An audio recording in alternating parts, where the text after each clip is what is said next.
அல்லாஹ் மாலிக். என் அன்பு சாய் சொந்தங்களே, நீங்களும் உங்கள் அன்பு பிள்ளைகளும் வளமாக நலமாக ஆரோக்கியமாக ஐஸ்வர்யமாக வாழ வாழ்த்துகிறேன். இந்த நாள் இனிய நாளாக அமைய உங்களுக்காக பிரார்த்தனை செய்கிறேன். தேவைப்பட்டவர்களுக்கு ஹீலிங் செய்கிறேன். அது சாத்தியமானது சத்தியமாக சாயப்பாவாலும் உங்களாலும் என்று உணர்ந்து இன்றைக்கு ஒரு நல்ல பதிவு என்னன்னா, நம்ம ஷிரடிக்கு போகிறோம். ஷிரடிக்கு போகிறதும் திருவண்ணாமலைக்கு போகிறதும் ஒன்று தான்.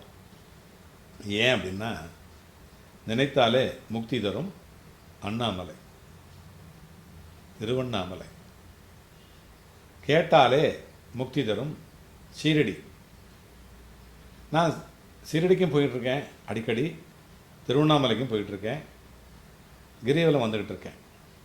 கடந்த ஒரு 10 ஆண்டுகளுக்கு முன்பாக கிரிவலம் போகும்போது சுற்றிக்கிட்டு வரும்பொழுது நடந்த ஒரு நல்ல ஒரு நிகழ்ச்சி என்ன அப்படின்னா,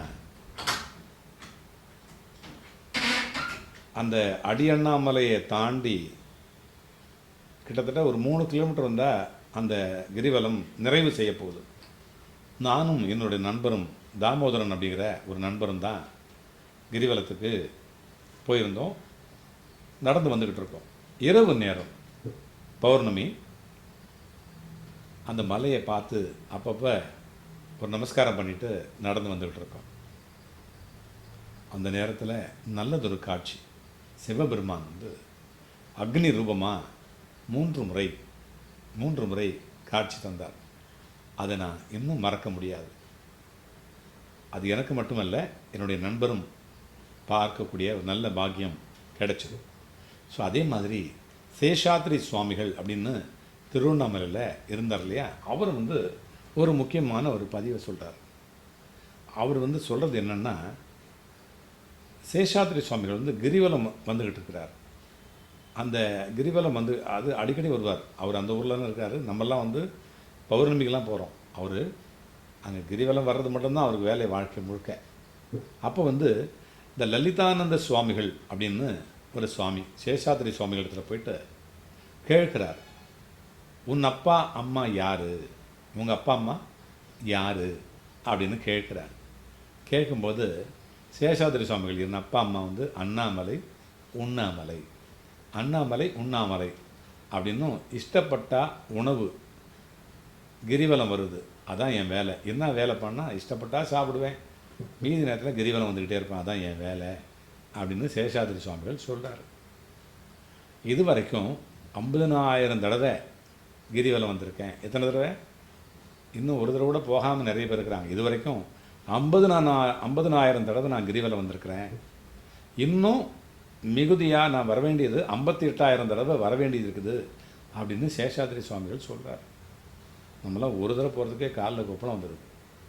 இதுதான் என்னுடைய சங்கல்பம் அப்படின்னு சேஷாத்ரி சுவாமிகள் சொல்லி, அந்த லலிதானந்த சுவாமிகளையும் கூட கிரிவலம் வரத்துக்கு கூடவே வாங்க அப்படின்னு சொல்கிறார். அப்போ லலிதானந்த சுவாமிகள் பல தடவைகள் கிரிவலம் வந்தும் வித்தியாசம் தெரியாததுனால ஒன்றும் தெரியல. ஒரே மாதிரி தான் பாருக்குது, எனக்கு ஒன்றும் வித்தியாசம் தெரியல. போனாலும் சரி போகலனாலும் சரி ஒரே மாதிரி தான் நான் இருக்கிறேன் அப்படின்னு சில பேர் சொல்கிறாங்களே. திருப்பதி போயிருந்தாலும் சரி, ஷீரடி போயிட்டு வந்தாலும் சரி, நான் அப்படியே தான் இருக்கிறேன், மாறலை அப்படின்னு சொல்கிறாங்களே. இந்த மாதிரி அவர் சொல்கிறார். அப்போ அந்த கிரிவலம் வரும்பொழுது வித்தியாசம் தெரியாதனால சேஷாத்ரி சுவாமிகள்லாம் சொல்கிறார், ஈசான மூலையில் இருக்கிற அந்த மூலையில் இருக்கிற அந்த கிரிவலம் வரும்பொழுது இந்த கிரிவலத்தினுடைய மகிமை என்னன்னு கேட்டால், உடனே சேஷாத்ரி சுவாமிகள் சொல்கிறாரு, லலிதானந்த சுவாமிகள் போட்டிருந்த துண்டை எடுத்து, அவர் போட்டிருந்த துண்டு இருந்தில்ல, அந்த துண்டை எடுத்து அவருடைய கண்ணை கட்டிவிட்டார்.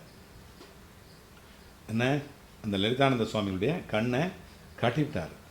அதன் பிறகு அண்ணாமலையை பாரு, எப்படி அண்ணாமலையை பாரு அப்படின்னு சொன்னார்.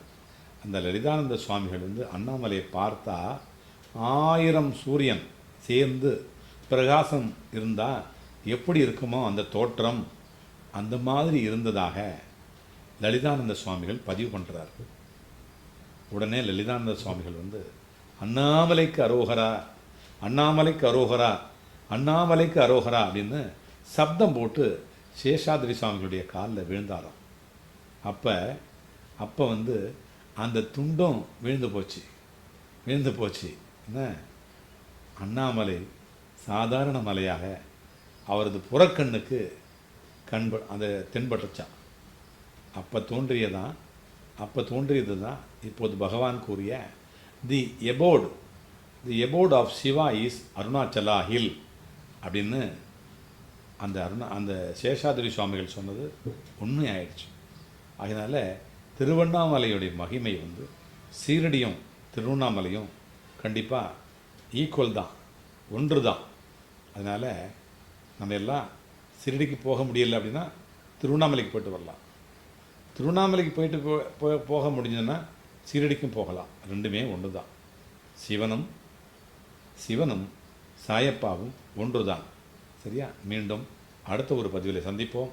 அதுவரை உங்களிடமிருந்து விடைபெறுவது உங்கள் சாய்ராம்ஜி, வண்டலூர் வழித்துணை பாபா கூட்டு பிரார்த்தனை கோபுரத்திலிருந்து. ஜெய் சாய்ராம்.